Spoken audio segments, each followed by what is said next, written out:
Buenas noches a todos, a todas los que nos escuchan, los que ven nuestros videos. Continuamos realizando estos videos dedicados a la terrible guerra de Israel en contra de Palestina. La situación, como sabemos, se agrava cada día más y parece que nadie puede detener esto. El día de hoy tenemos la segunda parte de nuestro video, al cual titulamos El genocidio de Israel contra Palestina. ¿Quién escucha a la ONU? En la primera parte de este video analizamos una idea que destacamos del discurso del secretario general de la ONU, Antonio Guterres. La idea que estudiamos intentó ofrecer una explicación al contexto histórico en el que se producen los ataques de Hamás del 7 de octubre, en aquella operación que le denominó Tormenta de Al-Aqsa. El secretario de Naciones Unidas se refirió a que los ataques de Hamás no se produjeron en un vacío, esto es, en un vacío histórico, sino estos se presentaron dentro de un contexto de al menos 56 años de ocupación y asfixia de Palestina por parte de Israel. Esas son palabras del propio secretario de la ONU.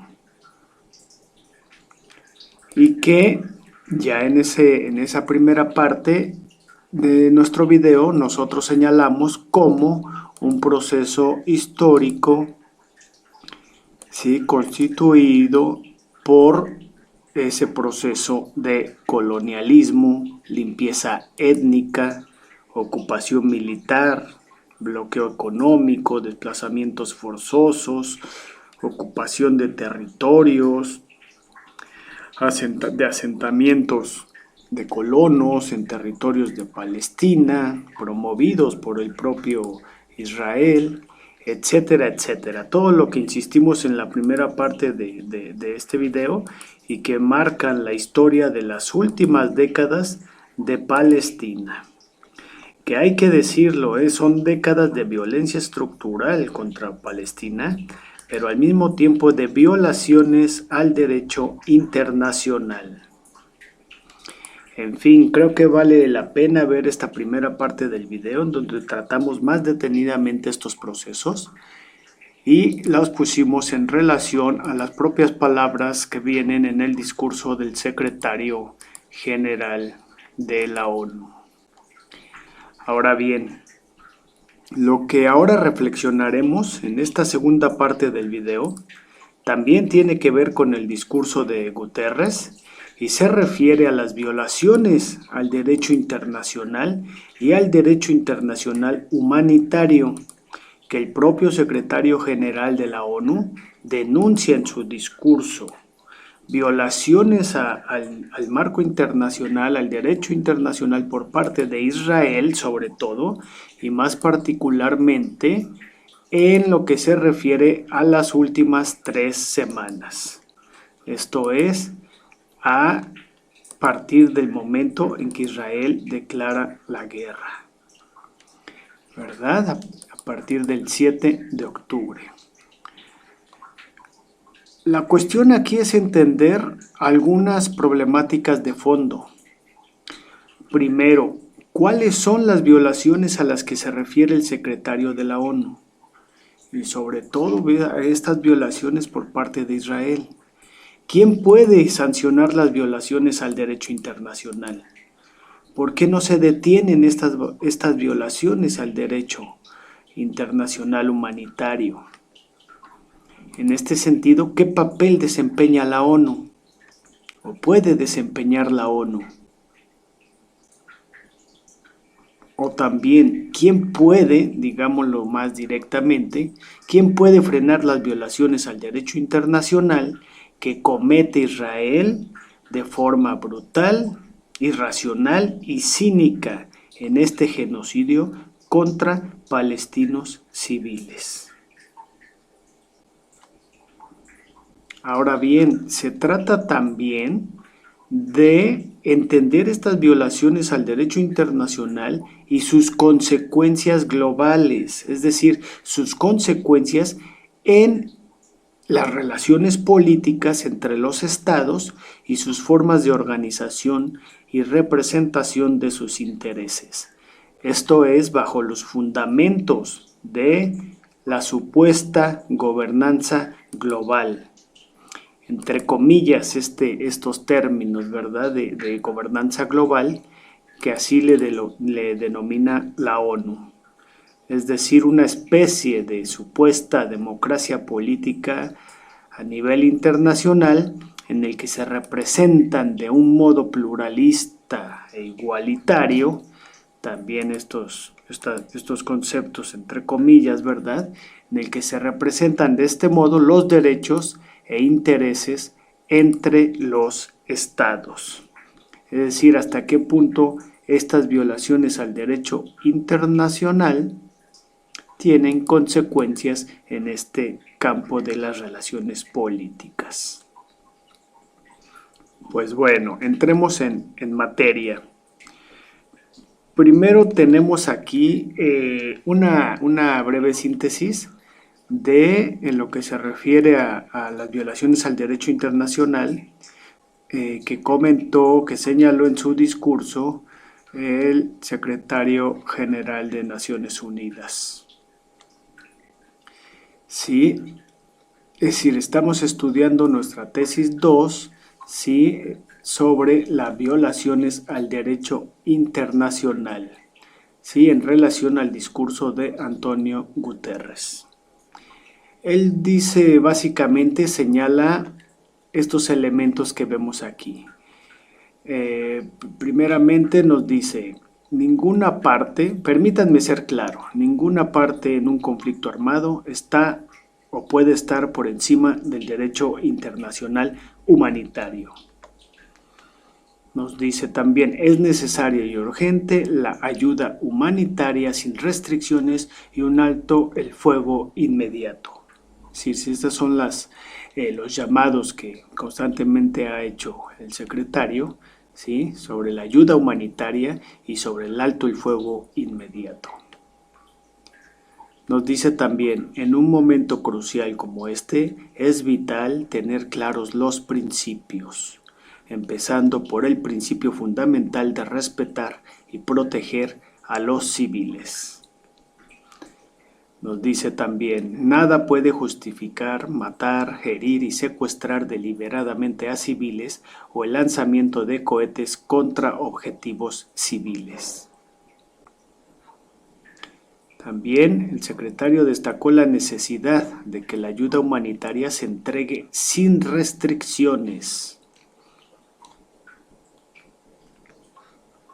Y también nos señala que nos llega a señalar que los atroces ataques de Hamás no justifican el castigo colectivo del pueblo palestino.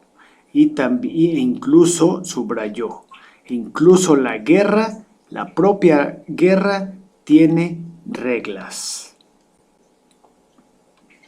Bueno, aquí está marcando todos estos señalamientos porque son procesos que, como veremos ahorita, el propio Israel fundamentalmente viene violando, viene desconociendo, viene atropellando de una manera brutal, como ya lo hemos visto, ¿sí?, a través de toda la información que que podemos acceder mediante los medios de comunicación.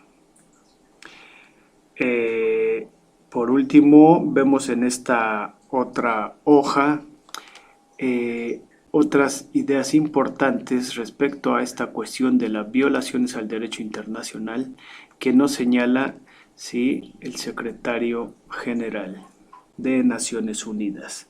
Nos dice, Todas las partes deben defender y respetar sus obligaciones bajo el derecho humanitario internacional.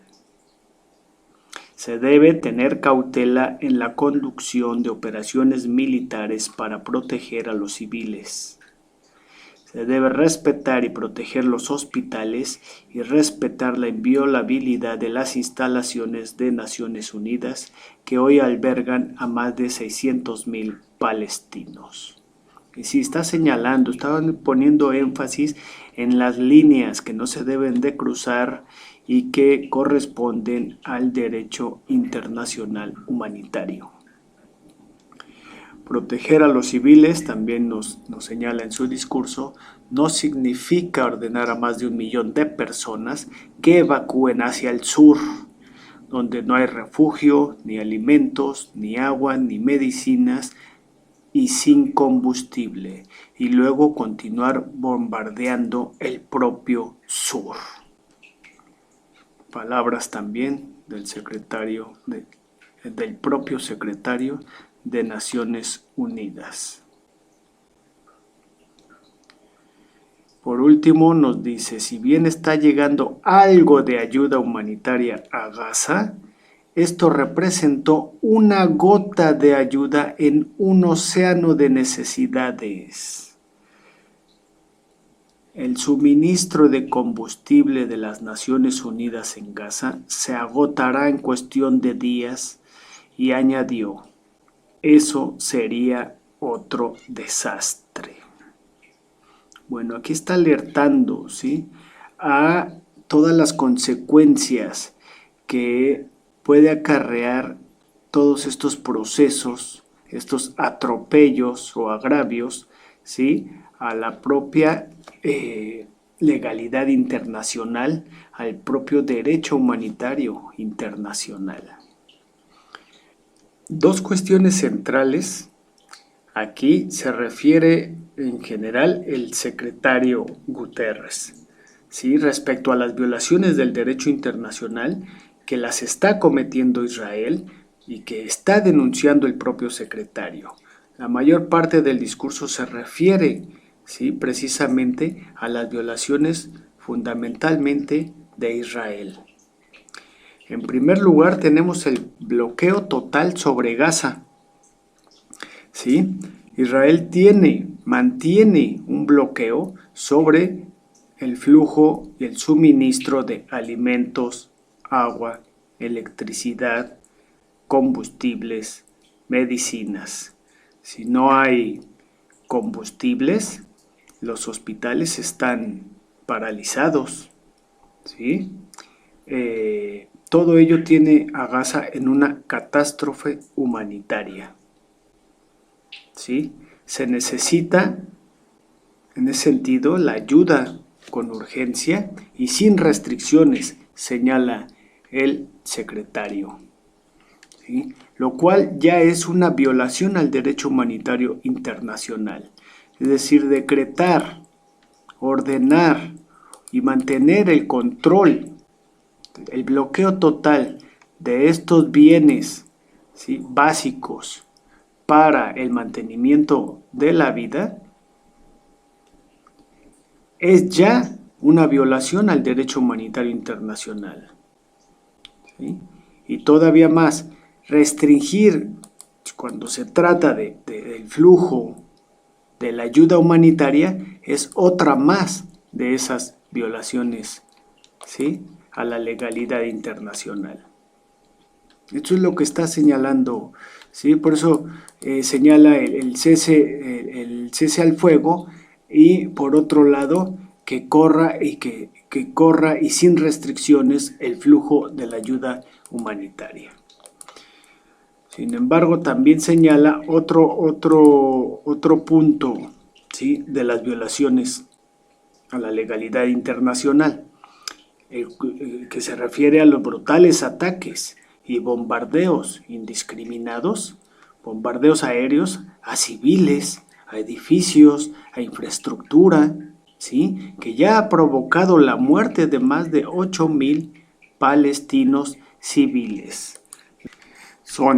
La mayoría de los cuales son niños y mujeres principalmente.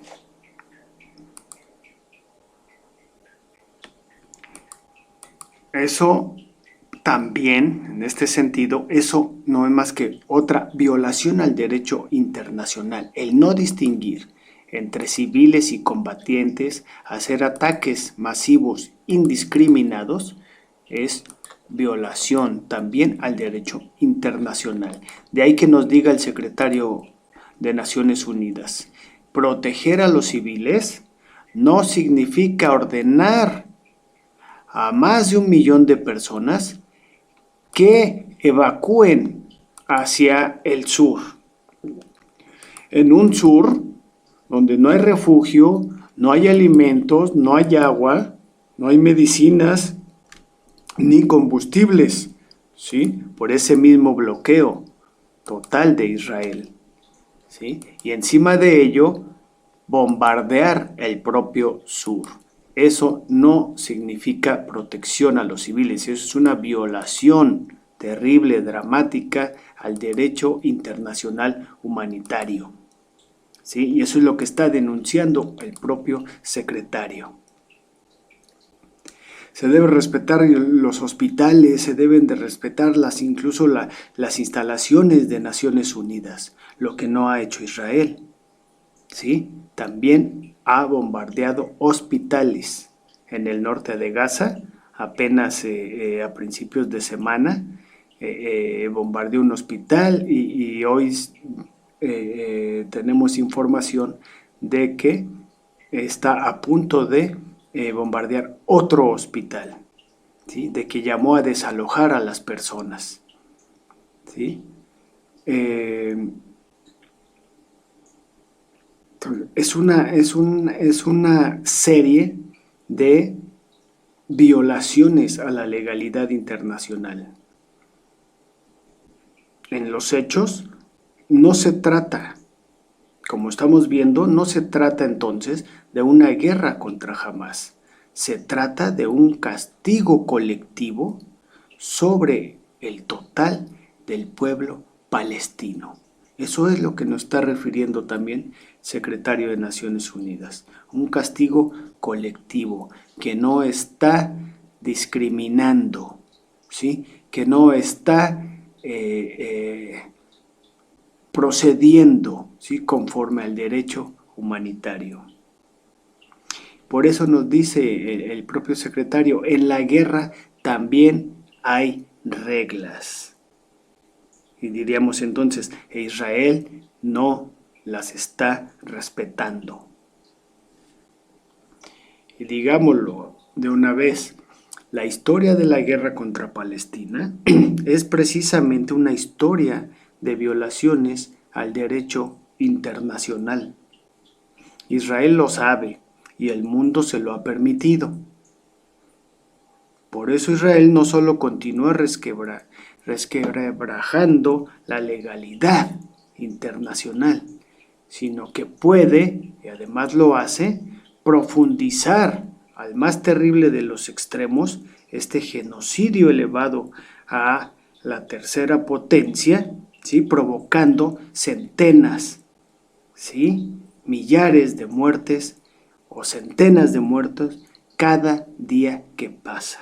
Y el mundo se lo permite. Esa es la cuestión también.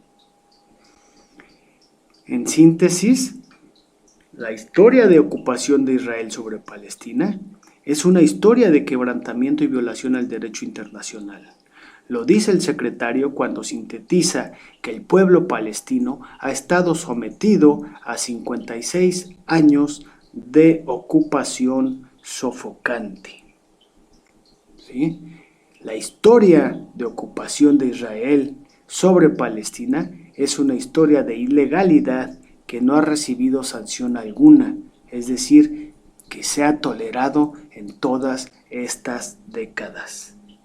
De ahí entonces que hoy Israel puede practicar y practica, ¿sí? En los hechos, el genocidio abierto, ¿sí? Como señalemos en otro video, haciendo de Gaza un Hiroshima sin bombas nucleares, ¿sí? Que son palabras, estas que utilizamos, no son nuestras, sino que se utilizan, se pronuncian, ¿sí? Al interior del gobierno de Netanyahu.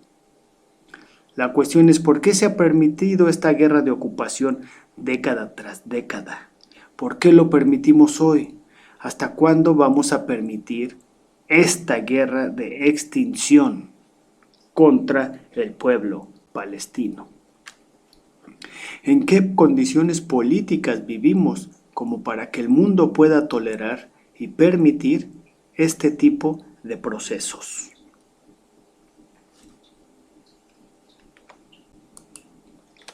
Ahora bien,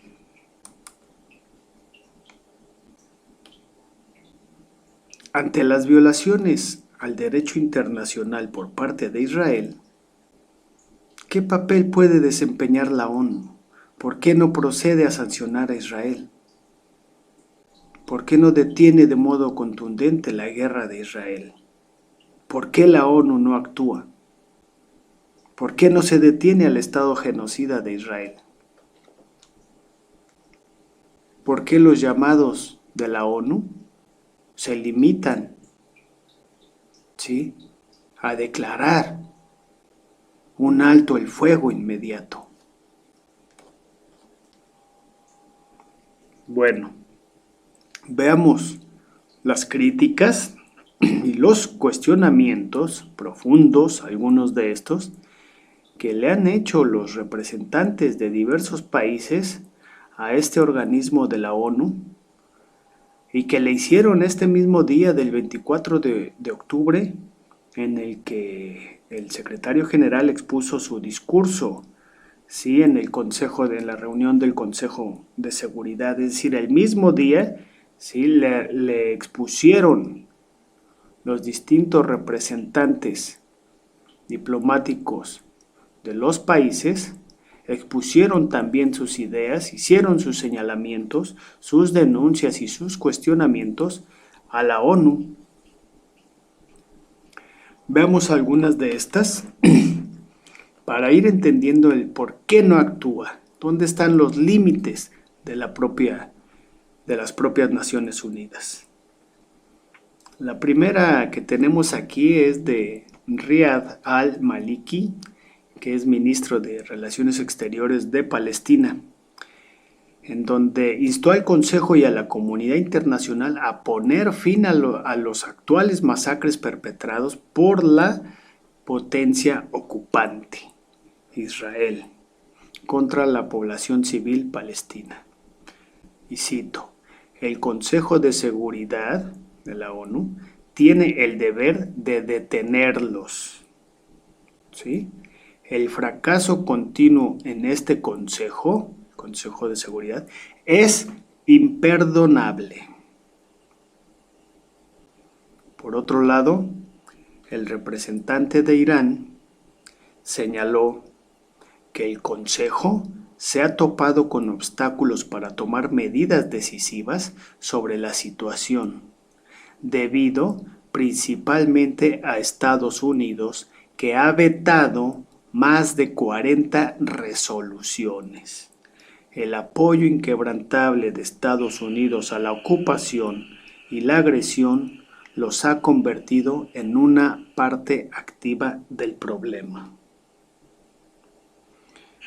Por otro lado, también llama la atención estas declaraciones del delegado de Jordania, hablando en nombre del grupo árabe, señaló que la humanidad común de la comunidad internacional está siendo puesta a prueba hoy, señalando una espiral de violencia basada en la desesperación tras décadas de ocupación, injusticia y opresión. Una guerra furiosa que arrasando Gaza, que está arrasando Gaza hasta los cimientos. En ese sentido, el delegado de Jordania pidió al Consejo de Seguridad que adopte una resolución para un alto el fuego para detener la guerra y señaló que el órgano de 15 miembros fue creado para aplicar, es decir, el Consejo de Seguridad fue creado para aplicar el derecho internacional y para mantener que no exista ningún Estado por encima de la ley. Pero parece que Israel está por encima de la ley. Es lo que nos dice el delegado de Jordania. Por su parte, el secretario general de la Liga de Estados Árabes, Aboul Gheit, señaló que la credibilidad del Consejo de Seguridad de la ONU está en juego, ya que la guerra de venganza en Gaza solo apunta a castigar colectivamente a millones de personas, cuyo único crimen es vivir en la franja de Gaza, lo que es a todas luces una violación del derecho internacional y del derecho internacional humanitario, los cuales son pilares del orden internacional. El representante de Líbano, por su parte, señaló que no existe ninguna ley o doctrina que justifique el asesinato sistemático de una población que vive en una prisión al aire libre desde hace más de medio siglo, y recordó, hablando de resoluciones, lamentamos decirles que las fuerzas de ocupación israelíes las han ignorado por completo.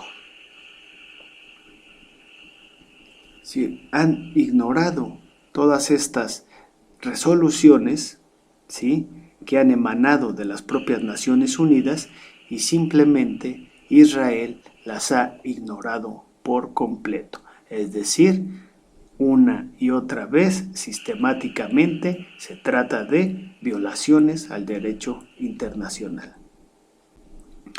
Por su parte, también el representante Abbas Kadom de Irak señala que la matanza y destrucción del hospital árabe Al-Ali es una continuación del patrón de crímenes perpetrados durante 7 décadas contra el pueblo de Palestina. Un patrón de crímenes además ignorado por la comunidad internacional, sin mecanismos vinculantes para la implementación de las resoluciones asociadas. En consecuencia, nos dice el representante de Irak, esto ha envalentonado a la potencia ocupante a continuar con su crimen sin ningún tipo de disuasión. Irak, en este sentido, exigió a la comunidad internacional, en particular al Consejo de Seguridad, a poner fin a estos actos brutales y a estas continuas violaciones del derecho internacional y del derecho internacional humanitario. Bien, por último, tenemos aquí las declaraciones del propio representante de Venezuela y de Siria, que son las que más destacamos porque fueron intervenciones de más de 80 países, me parece, y creo que duró horas, casi todo un día duró la reunión del Consejo de Seguridad de ese 24 de octubre. Y bueno, aquí señalemos la declaración de Venezuela, donde nos dice que advirtió el representante de Venezuela que la impunidad brindada por el gobierno de Estados Unidos a través de su veto recurrente en el Consejo de Seguridad a favor de su socio genocida ha convertido a este organismo en una partera de violencia, muerte y destrucción. También nos dice que advierte que está claro que la potencia ocupante cree que está por encima de la ley y no está comprometida con la solución de 2 estados, señaló el representante venezolano, describiendo la situación sobre el terreno como trágica.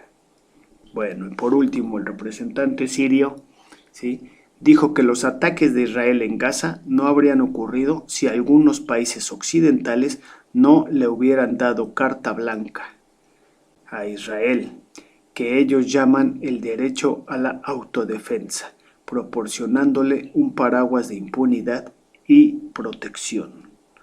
Siria en este sentido reiteró que la injusticia sufrida por el pueblo palestino durante décadas de ocupación es la razón principal de la actual escalada en el territorio palestino ocupado, y condena la conducta de los Estados Unidos y sus aliados en el Consejo de Seguridad, que no solo ha impedido la celebración del Consejo de cumplir sus responsabilidades, pero apoyó a Israel militar y financieramente.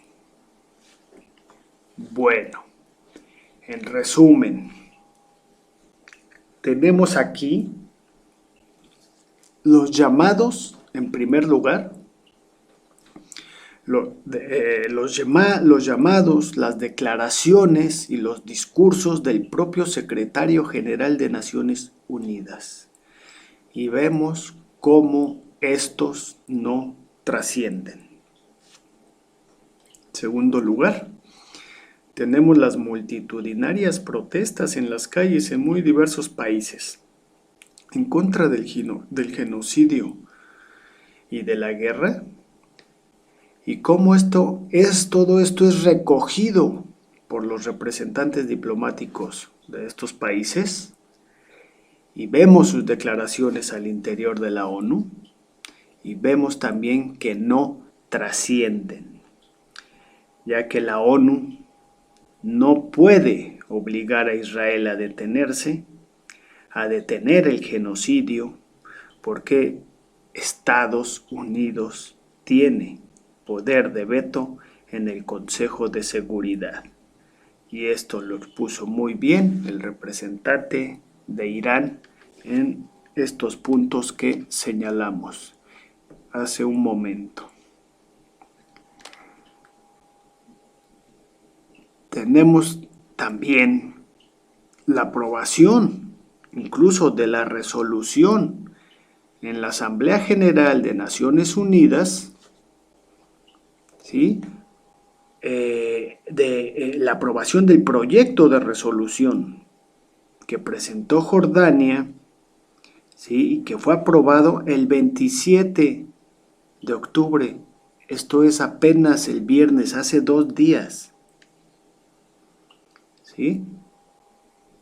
Un proyecto se aprobó en la Asamblea General de la ONU, se aprobó el proyecto de resolución que presenta Jordania y que llama a una tregua humanitaria inmediata, duradera y sostenible en la Franja de Gaza, que llevaría a un cese de hostilidades. ¿Sí? Este proyecto de resolución fue aprobado, ¿sí?, por 120 países. Me parece fueron 45 abstenciones y 14 países se manifestaron en contra. Sin embargo, 100 países sí aprobaron este proyecto de resolución de una tregua humanitaria inmediata. Y sin embargo, este proyecto no ha trascendido, no trasciende.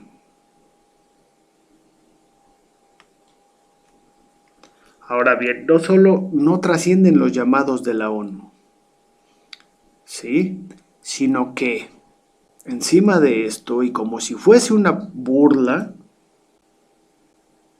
Israel, unas horas después de la aprobación de esta resolución de Jordania, aprobada por 120 países, Israel anunció su segunda, lo que llamó su segunda fase de la guerra. Anunció entonces para el 29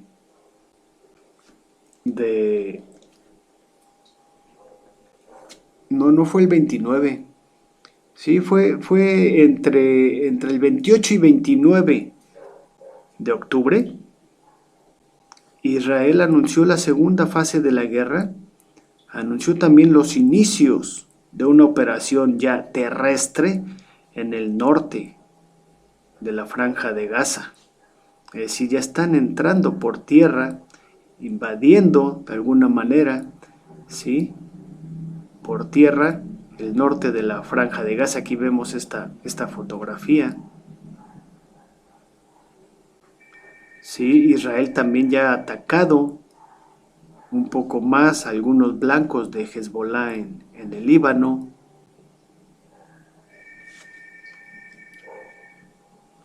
Entonces, la pregunta es,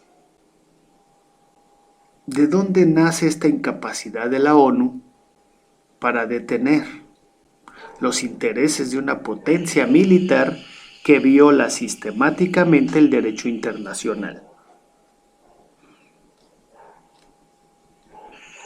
¿De dónde viene esa incapacidad para sancionar las violaciones del derecho internacional y del derecho internacional humanitario?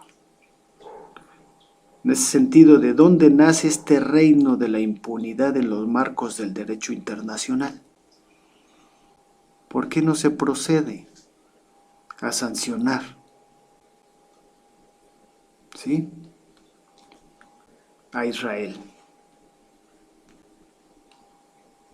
Es decir, esto no ocurrió con la guerra de Rusia y Ucrania. En este caso, sí hay sanciones para Rusia. ¿Sí? Y sin embargo, no procede Naciones Unidas con el mismo rasero.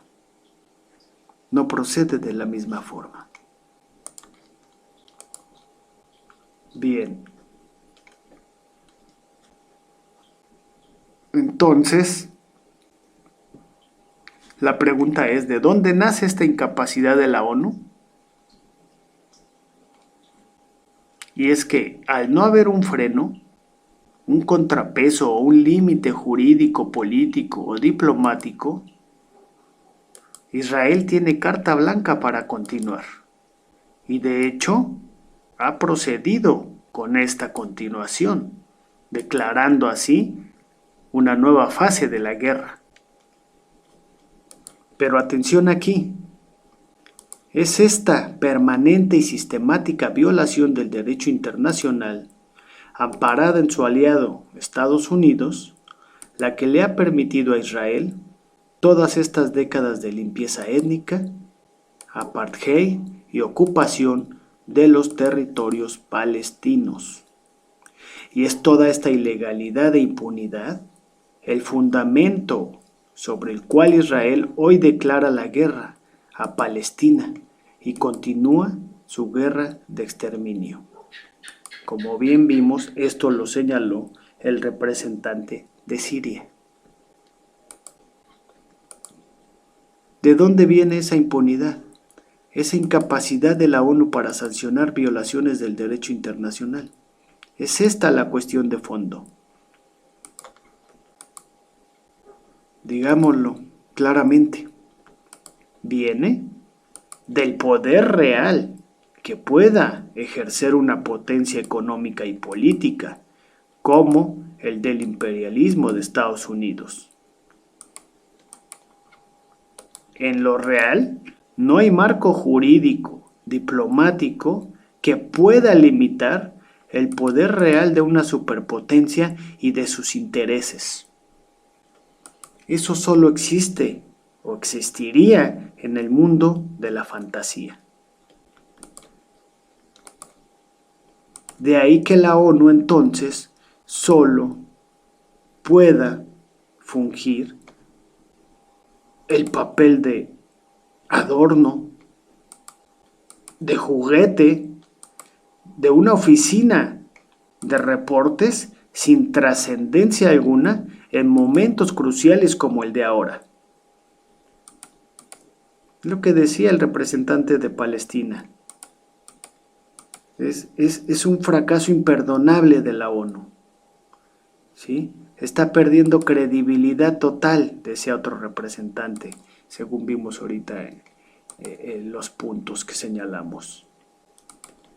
De ahí que el gobierno también de Venezuela señale a la ONU como la propia partera de guerra y de violencia. ¿Sí? Que el secretario de las Naciones Árabes nos diga que está en juego la credibilidad de la ONU.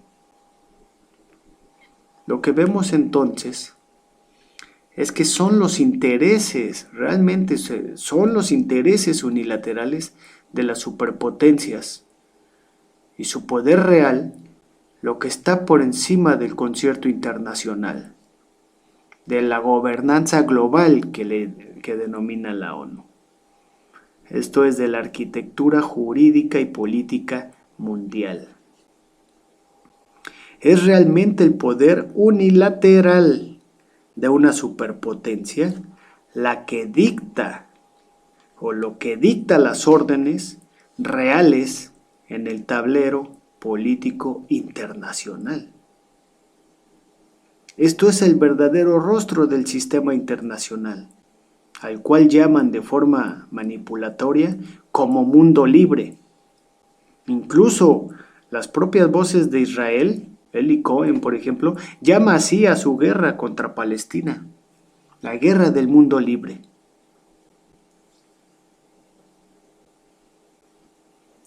Este orden internacional, este mundo libre, entre comillas, que llaman, está en realidad, como vemos, estamos viendo claramente, está en realidad aprisionado de modo estructural por el más pérfido de los unilateralismos políticos. No se trata de la ley internacional dentro del concierto mundial de las naciones, sino de la ley del más fuerte sobre el más débil. Eso es lo real. No hay ley, límite jurídico a esta ley del más fuerte sobre el más débil. Por supuesto, la consecuencia de esto nos lleva a entender el escenario real que es en el que estamos y que supone la posibilidad de una tercera guerra mundial. Y es que al no existir contrapesos jurídicos y políticos al poder unilateral de una potencia mundial, esta solo podría detenerse entonces por el poder real de otra potencia. Por supuesto, aquí cabrían varios escenarios de guerra, muy distintos, pero quizás señalar uno de ellos, quizá el más catastrófico, sería el que partiría vía Líbano, con Hezbollah, Irán y posiblemente Rusia, frente al supremacismo israelí y su gran aliado, Estados Unidos.